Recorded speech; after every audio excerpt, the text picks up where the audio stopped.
déterminant dans le développement des corridors.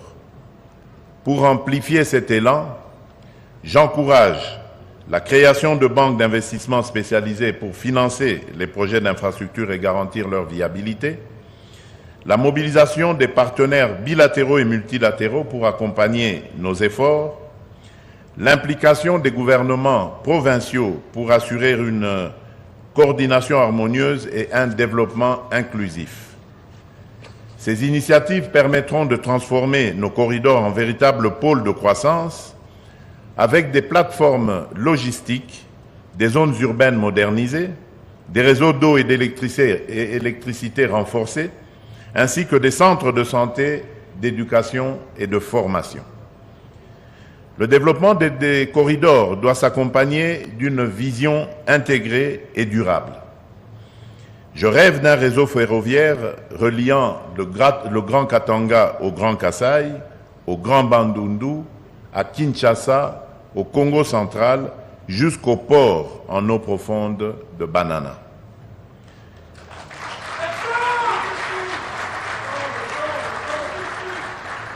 Cette colonne vertébrale sud-ouest est une priorité et ouvrira de nouvelles perspectives. Suivi rigoureux de ces initiatives, j'instruis le gouvernement, sous l'autorité de Madame la Première ministre et en étroite collaboration avec mon cabinet, de constituer un groupe de travail dédié à la coordination et au suivi des activités liées au corridor.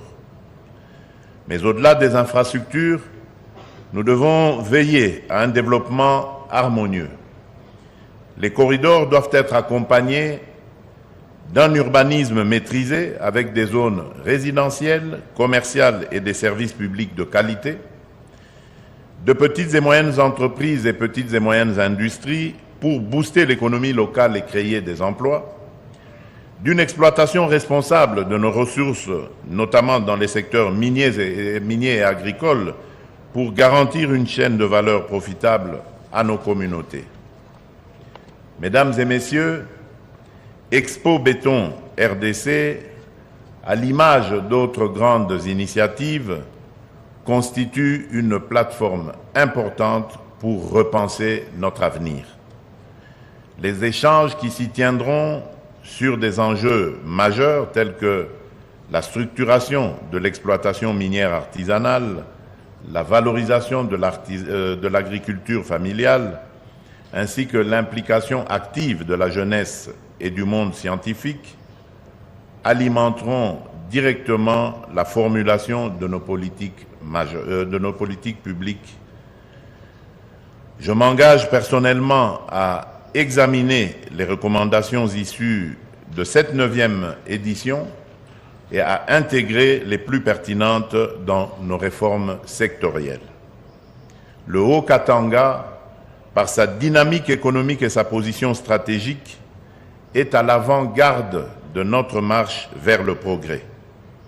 Avec des infrastructures modernisées et des corridors performants, sa croissance est irréversible et celle de l'ensemble de la République démocratique du Congo le sera tout autant. Ensemble, transformons les corridors sud de la RDC SADC en opportunités concrètes pour nos entreprises, nos communautés et notre jeunesse. Que cette 9e édition d'Expo Béton soit un catalyseur d'idées et d'actions pour bâtir une République démocratique du Congo plus connectée, plus prospère et plus unie. Sur ce, je déclare officiellement ouverte la 9e édition d'Expo Béton RDC 2025. Que Dieu bénisse la République démocratique du Congo et son peuple. Je vous remercie.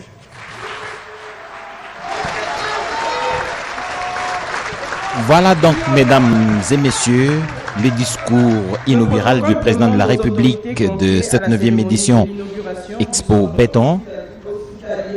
De bien vouloir précéder le chef de l'État et de ne pas assister à la visite de stand. Nous prions l'assistance de bien vouloir se tenir debout pour saluer la sortie du chef de l'État. Voilà donc, le président de la République vient de terminer et en ouvrant officiellement cette 9e édition Expo Béton à Lubumbashi. Il a dit des politiques publiques de la République démocratique du Congo. C'est un engagement du président. Il a salué le partenariat public-privé qui est en cours parce que la réussite des infrastructures à tous les niveaux, qu'elles soient des infrastructures routières, ferroviaires, la construction de nouvelles villes, tout cela ne peut avoir son sens que si le partenariat public-privé est promu. En résumé, le discours du président de la République rencontre en fait les attentes de cette 9e édition selon le discours du président ou du promoteur de Expo Béton. À l'issue de